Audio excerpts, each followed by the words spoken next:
Everyone, কেমন আছেন? আমি ভালো আছি। আজকে আপনাদের সঙ্গে শেয়ার করছি প্রতিদিনকার আবার একটা রান্না।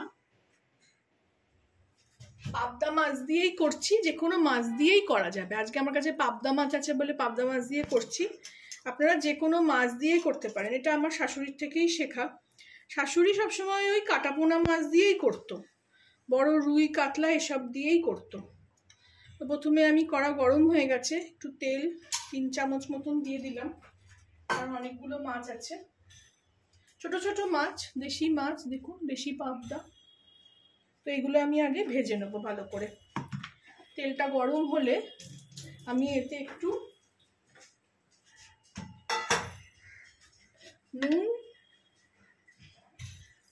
নুনের চামচাটা খুঁজে পেয়েছি নিচ থেকে, আর একটু অল্প করে হলুদ দিয়ে দেবো, যাতে মাছটা না ছিটকায়।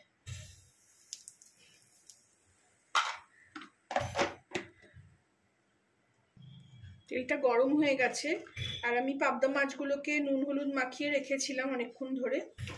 এবার একটা একটা করে ভেজে নেব। আজকে আগে একদিন করেছি,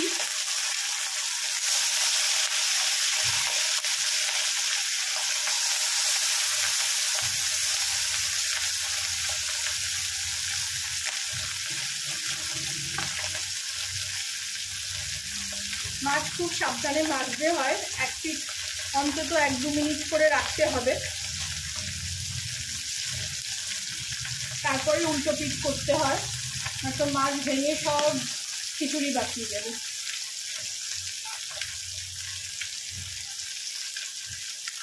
খুব টেস্টি মাছ।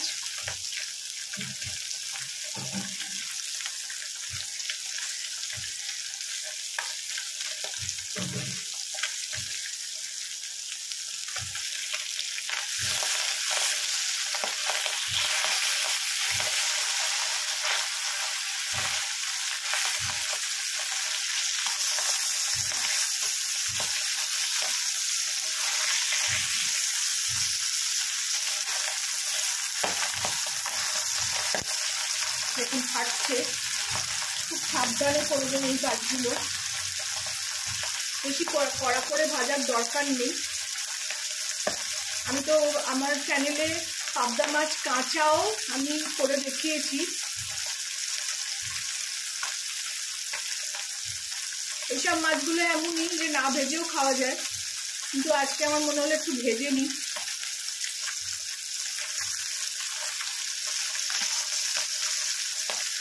এগুলোকে তুলে নেব, বাকি মাছগুলো ভেজে নিয়ে আমি ফেরত আসি। মাছ ভাজা হয়ে গেছে, দেখুন সব মাছগুলো ভেজে নিলাম। খুব কড়া করে মাছ ভাজি না, তাহলে মাছের টেস্ট চলে যায়।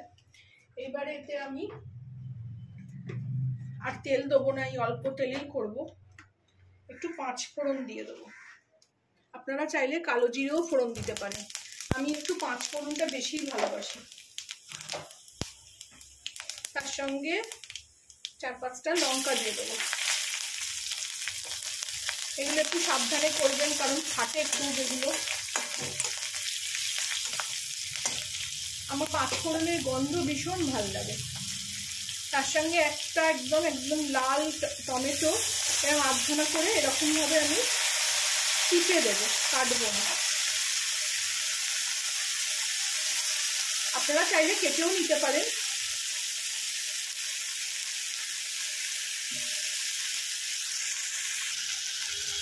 টমেটো দিয়ে দিয়েছি ভেঙে, এরকমভাবে খুন্তি দিয়ে দিয়ে এগুলোকে একটু আরেকটু ভেঙে নেবো, যাতে গ্রেভিটা একটুখানি ঘন হয়। তাছাড়া আলুও আমি সেদ্ধ করে নিয়েছি, মশলাটা একটু কষিয়ে নিলেই আলুগুলো ছেড়ে দেবো। এর মধ্যে আমি অল্প একটু হলুদ গুঁড়ো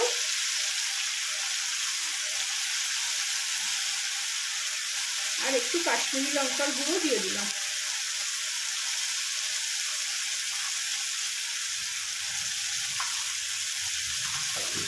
খুব সুন্দর গন্ধ ছাড়ছে 5 ফোড়নে।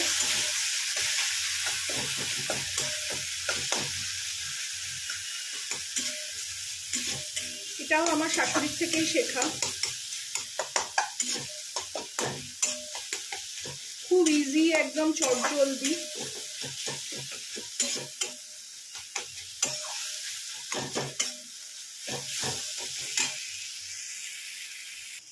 এবারে আমি একটুখানি চিনি দিয়ে দেবো স্বাদ অনুসারে।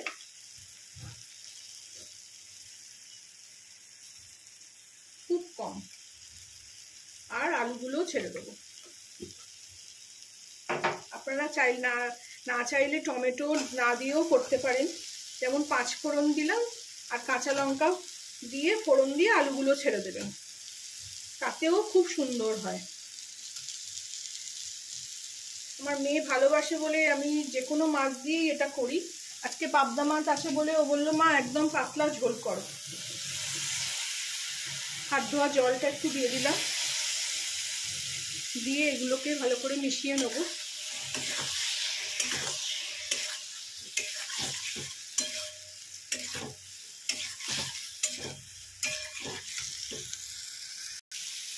এটা ভালো করে কষিয়ে নিলাম। দেখুন জল শুকিয়ে গেছে।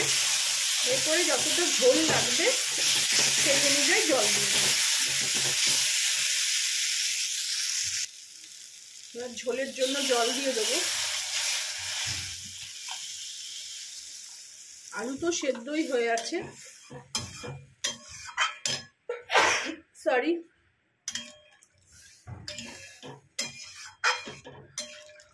আঁচটা জোরে করে দিই।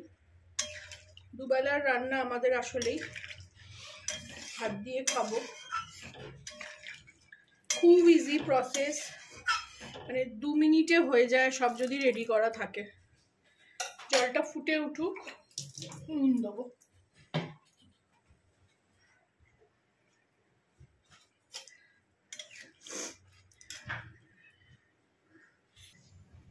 ঝোল ফুটে উঠেছে, এবারে আমি স্বাদ মতো নুন দিয়ে দেবো। আমি অনেকগুলোই, মানে বেশিরভাগই আমার প্রতিদিনকার রান্না থাকে। খুব সহজেই যাতে করা যায়, সহজেই যাতে বাড়িতে জিনিস থাকে সেইগুলো দিয়ে করা যায়। খুব কম ঝাল মশলায় আমি রান্না করি, খুব পাতি ইনগ্রিডিয়েন্টস দিয়ে রান্না করি একদম। আপনাদের খুব ভালোবাসা পাচ্ছি। এরকম আরও রান্না, ভালো ভালো রান্না, রোজকার রান্না দেখতে হলে আমার চ্যানেলটাকে একটা সাবস্ক্রাইব করে দেবেন। এর মধ্যে এবারে আলু তো মোটামুটি সেদ্ধ হয়ে গেছে, এর মধ্যে এবারে মাছগুলো আমি দিয়ে দেবো। বেশি ফোটানোর দরকার নেই, কারণ ভাত খেতে গেলে একটু ঝোল লাগবে।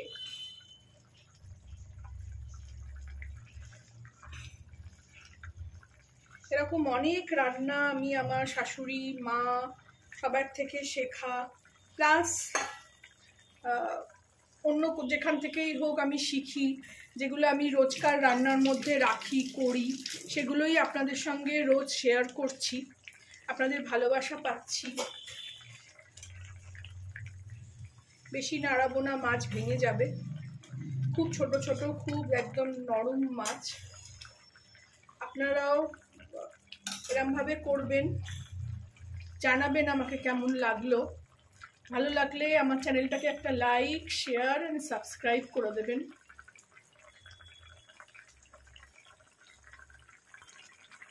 এখন ফুটে গেছে, আর এর থেকে বেশি কিছু করব না, নাড়াবো না, আস্তে করে শুধু ঢেলে দেবো। বন্ধ করে দিলাম। এবারে আমি এটাকে একটা বড় জায়গায় ঢেলে নেব।